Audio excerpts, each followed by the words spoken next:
start looking for things to brace the small of your back. Oh, this is great. Doesn't matter anything about the chair as long as it braces that back, that part right there. It's comfortable.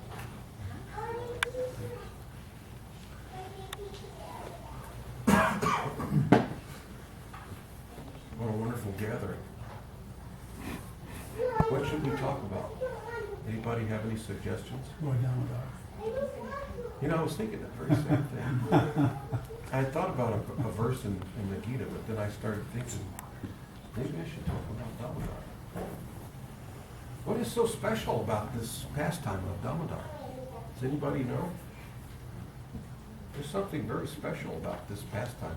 Somebody could observe and say, but he's just a little boy, and he was naughty, stealing the butter, you know, and his mother scolded him again and again, and the neighbors kept complaining.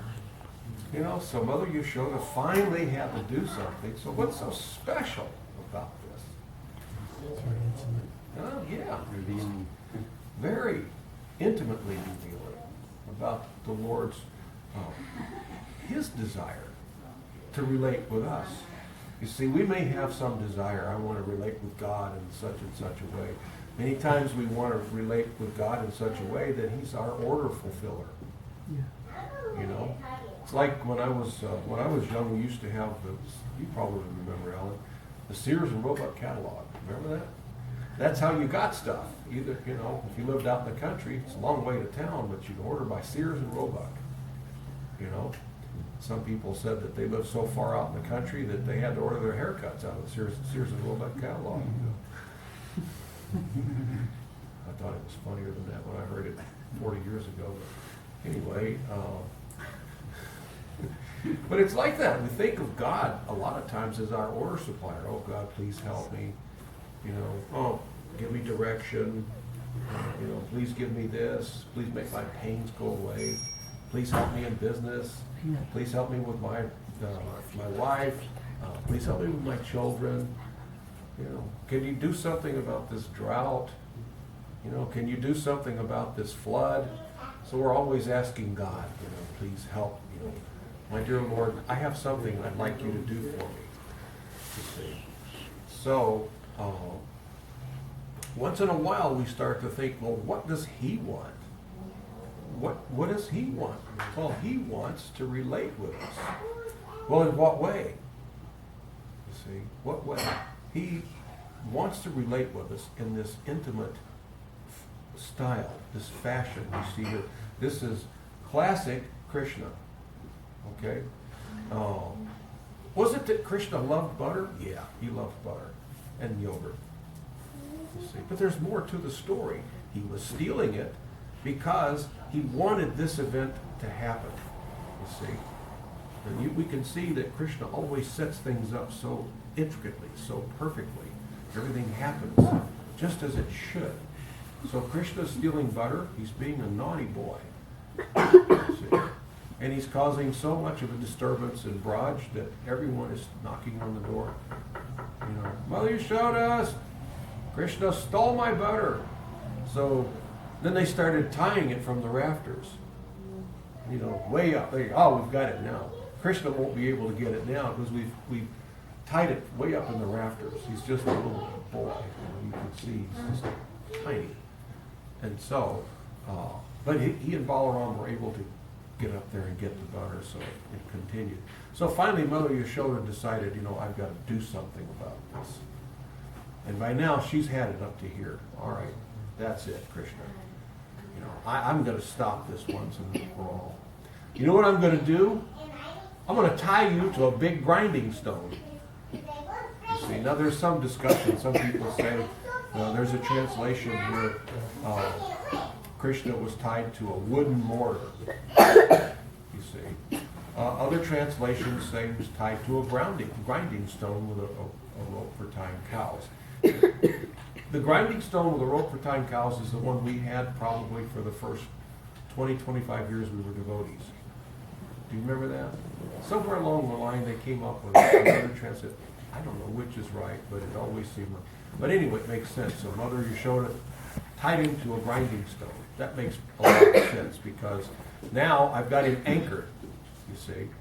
So she went and got a nice big piece of rope, and she's going to tie it around Krishna's waist.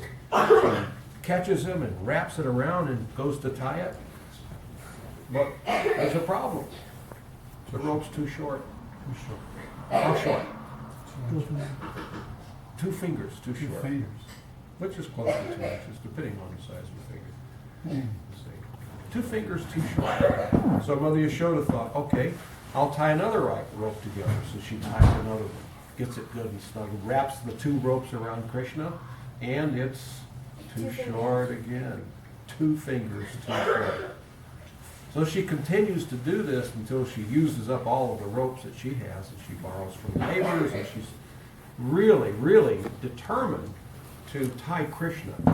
So this Krishna, Mother Yashoda feels like, Krishna, you're going down. You know? So she's working hard at this. It says in the 10th canto where this pastime is described, how she's working so hard and struggling so much with Krishna that the combs are falling from her hair, the flowers are coming, her hair's coming undone. You see, she starts to sweat. You see, her sari is falling off of her shoulder.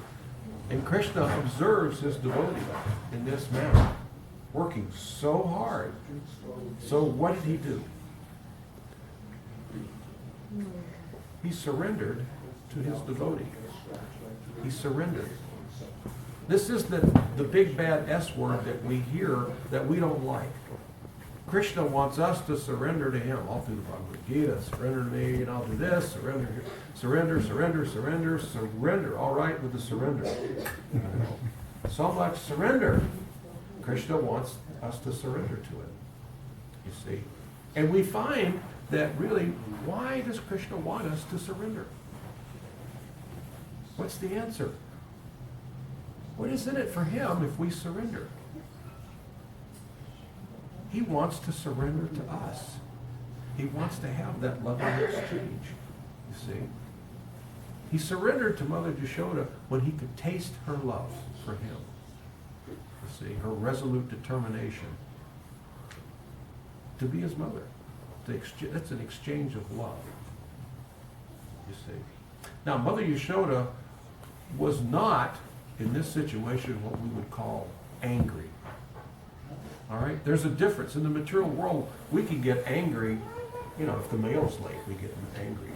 You know, if there's a car in front of us that's, you know, he's doing 40 and a 45, I get a little angry at him, see?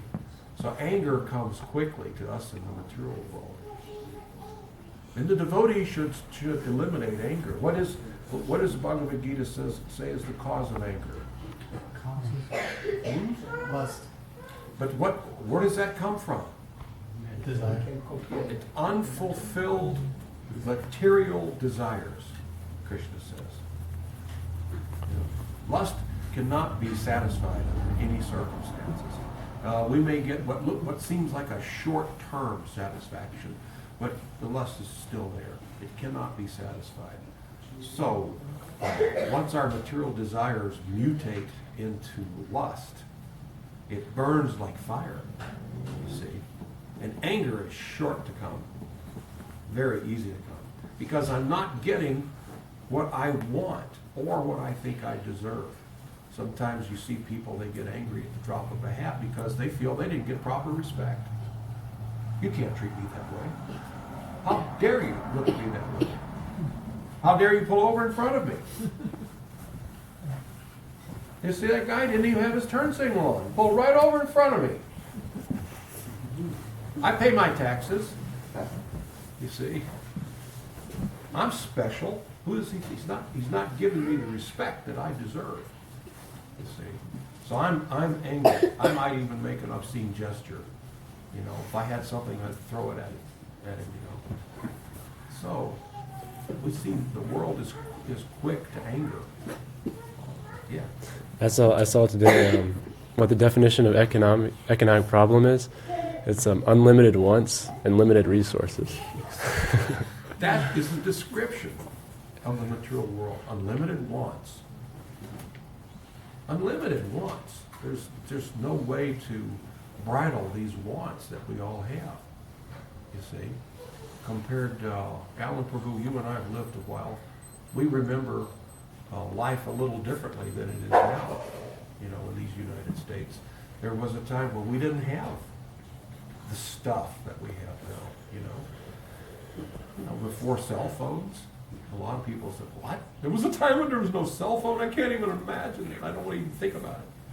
You know, no fax machines, no computers. I remember that. Remember? No Fax computers. machines. Was there ever no texting? No texting. Believe it or not, there was no texting. I was in business when we had a phone, but it had to be plugged into a wall someplace. You either use that, or maybe you could find a payphone. A lot of people say, "What's that?" Well, there used to be these phones that you drop money in. There's still a couple of them around, I think. You see, computer. We would mail things through the mail. We didn't have email. It was what they now call snail mail. You put a stamp on the letter, you address it, and you put it in the mailbox. And the guy on the other end gets it, and he sends the answer back, or he might even call you. See? It was really inefficient. Yeah, but you know what? Life was just fine. It's not any better now, is it? It's not any better. We have more stuff, but we're not any happier.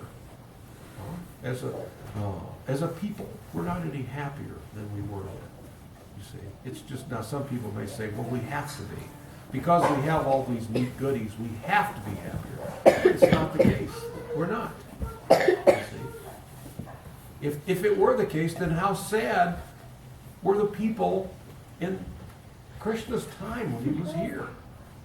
You see, how sad were they? They didn't have any of this stuff.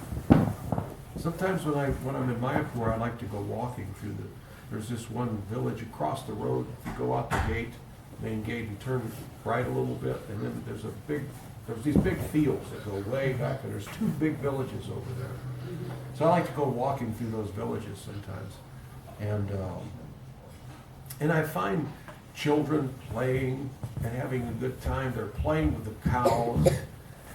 I mean, literally, sometimes a cow will lay down and a bunch of children will get on the back of the cow and play. The cow's just happy to have the association. Some of the houses have electrical lines going to them. You can see it. Most of them don't. Everybody is happy. You don't see any long faces. You know, you see these people like, oh, I wish I had. They're very satisfied.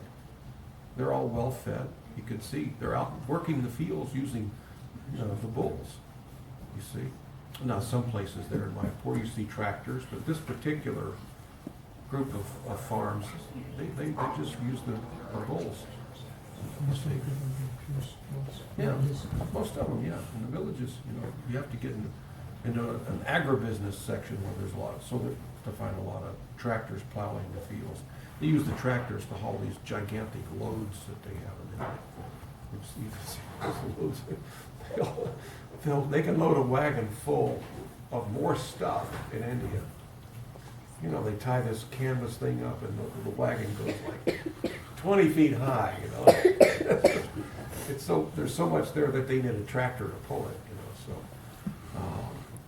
and once in a while they rip open and it spills out all over the road, but anyway, the folks don't have all this stuff and they're very happy, you see. So, we have all this stuff, but yet we're quick to anger, you see, because we have this insatiable desire for more. We want more and more, you see. So, we can satisfy our desires of the soul, by satisfying the desires of Krishna. Yes? You just gave me a word. A word, huh? Krishna satisfied. Krishna satisfied is Krishnified. Ah, Krishnified. Krishnified. Yeah, I use that. A Thank new you. word. We coined a word. Yeah, Okay. thank you.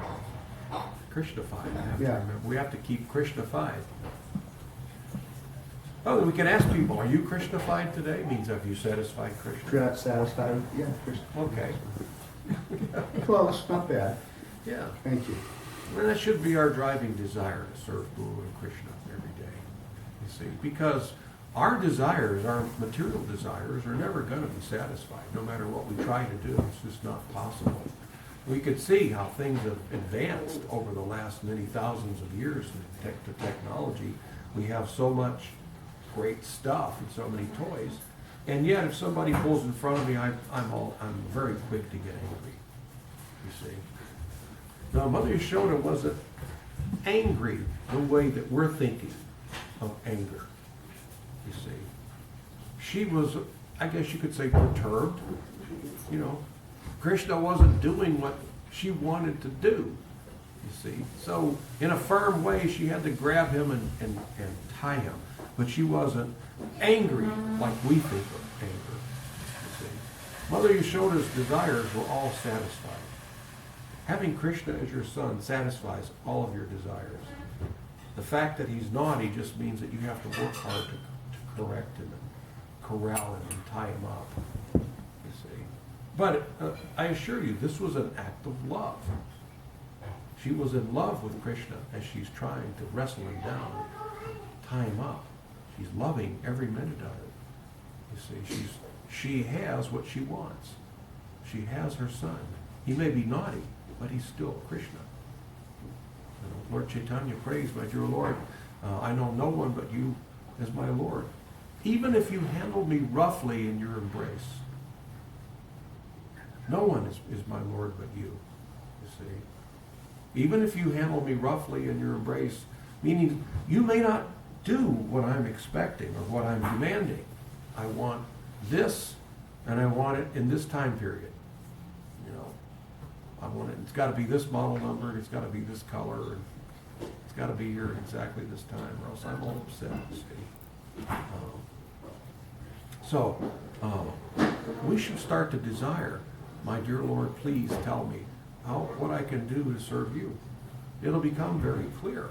Krishna will make it clear what we can do to serve him, to make him happy, to satisfy his desires.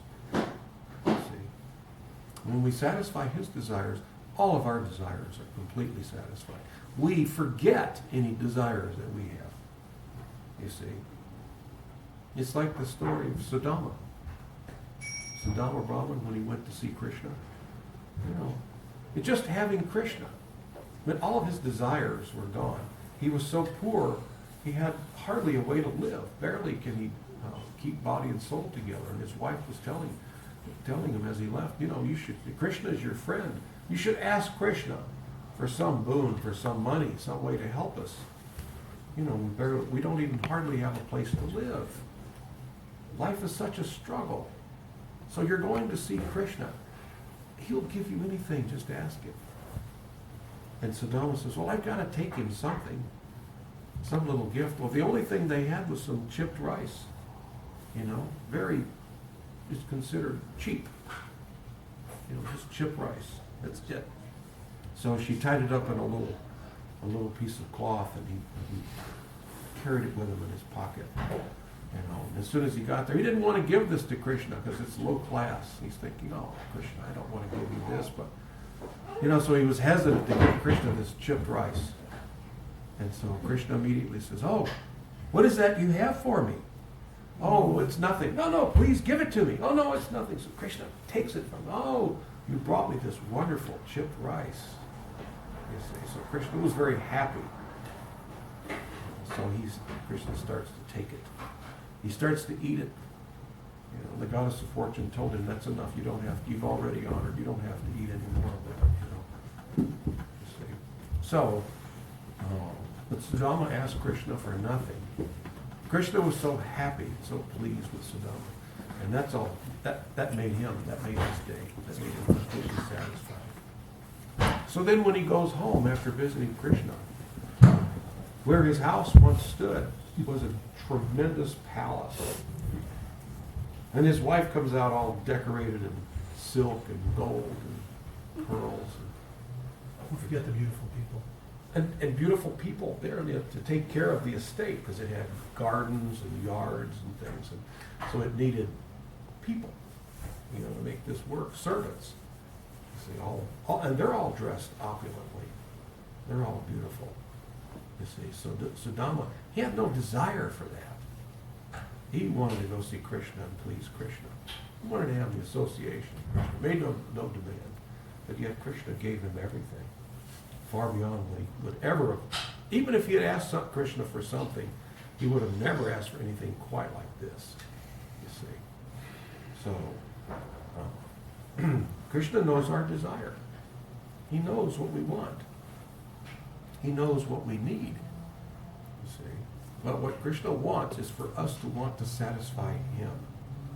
He wants to satisfy us, but he wants to have this loving exchange, you see, that we should want to please him. We should satisfy his desires. Now, the materialists would say right away, but wait a minute. We're trying to satisfy God's desires? I mean, he's a big guy. He's probably got some really big desires. You know, compared to me, I just want a new iPhone 6. As a matter of fact, I want to be the first on my block to have it. There's a 6 out yet. I don't know. When it comes out, I want to be the first one to have it. You know, so I can show everybody, look at what I've got. You see? And I want. But boy, God's got to want big things. So how could I possibly satisfy his desires, his wants? But all he really wants is us to love him. True love. He doesn't need anything else. See? And no matter what we give him, if we gave him millions and billions of dollars, that's nothing compared to what he already has. He's the richest. But if we give it with love, then he's very, very happy. Even if we give him $1, he's very happy. You see, very happy. If we add love to the recipe, Krishna is very easily pleased. Very easily pleased. Without love in the offering, it's very difficult to please Krishna. You see, we're not going to be able to raise the ante enough to please him as far as how much we give him, how much gold, how much money. You see, we're not going to be able to come up with enough if we don't add love. If we add love, then whatever you give, Krishna is completely happy. You see. You remember that story, Mother? Srila Prabhupada, I think he was in New York, and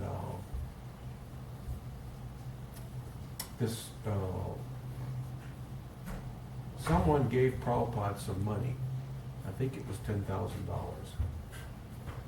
And this little girl came up, little child came up and gave Prabhupada a sweet ball.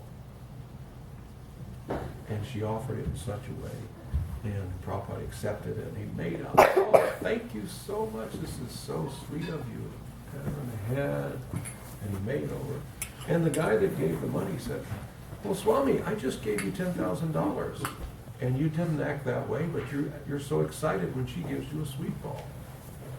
And Prabhupada said something to the effect that, she offered with such love. And Prabhupada was accepting. He didn't need a sweet ball. Prabhupada has so many great cooks to make him all the sweet balls he wanted, but by the love. And another thing Prabhupada said is, not only that, but that was everything she had. To her, in her world, that was everything she had. Out of love, she's offered. So Krishna doesn't want everything we have. He wants all of your love. He wants all of your love. You see. You mentioned true love. The song goes like this. I give to you and you give to me true love, true love. For you and I have a guardian angel up high with nothing to do. So to give to me and to give to you, it's a love forever true. George sang that. I think that was a Hank Williams song. Or one of the country guys. He sang a song called True Love. You mentioned true love. Yeah, true love. That's what Krishna wants. He wants all of it too. What does Krishna really want? He wants all of you. You see, he wants it all. Because he wants to give you all of him. He wants that exchange. Yeah. So for the devotee, does Krishna only fulfill spiritual desires? No, he fulfills material desires. for the devotee. Sure. Yeah. I've seen it many times. I've had it happen in my life. Sometimes I find myself, well, I haven't done it in many, many, many years, decades, but I can remember struggling in business, wanting this and wanting that. And Krishna will give it. Sometimes exactly. I remember I wanted a house. I was living in a little tiny place next to the temple, and I wanted a house. And I saw this house out in the middle of nowhere on the way west of Abilene, west of Fort Worth on the way to Abilene. There's this beautiful little, not terribly big, but a nice, quaint little 3-bedroom like house, average size house. Wasn't anything great, but I remember I saw it, and I pulled over alongside the road on the freeway. I looked at it, and I thought, and I remember thinking to Krishna, this is all I want. I don't want a big palace. I could just get something like that. It's got 3 kids. Wow, this would be great. And then I continued on. And within a very short time, I wound up living in a house almost exactly like that one that caught my eye. And the thing that caught my eye about it is because it was so average. It looked like an average place to live, And it was much nicer than what I was living in at the time. So, I mean, yeah, why shouldn't he? Why shouldn't he give you material things? He'll give you faith if you want to become an atheist. He'll give you faith to become an atheist. If you want to become a great Mayavadi, he'll help you all the way. He'll give you whatever you want. So when we turn to him and say, I just want you and nothing else, then he'll give you him. Why wouldn't he? He'll give you anything you want. You can approach Krishna just wanting money, and he says that's pious. Not only if you're desperate. Krishna says that there are 4 kinds of pious people that approach it. One of them is just a little curious, like, hey, what are you all about? Krishna thinks that's very pious. Some of them think, wow, I'm looking for the absolute truth. Krishna says, oh, that's very pious. Someone is desperate. They don't have any other choice. I'm desperate. Please help me, God. Krishna thinks that's pious. And somebody may come, I know that you're God and I know you're rich. I want money. Krishna thinks that's very pious. So yeah, you'll give. But the devotee, after some time, gets to the point where he doesn't want to ask Krishna for anything material. If you want something material for your service, then you could ask Krishna and say, if it's your desire, I could use this. I could really use this to continue my service. But if you want me to change service or whatever you want, that's okay. I'm just letting you know that I could kind of use this. I remember, was it a couple of years ago, a year and a half ago, my old van was about to wear out. It had like 160,000 miles on it. And so I got back in the car. I think I was somewhere out in West Texas, out there where you go past a few towns and you get out in the no man's land. There is nothing. Nothing all the way to Van Horn, which is still 120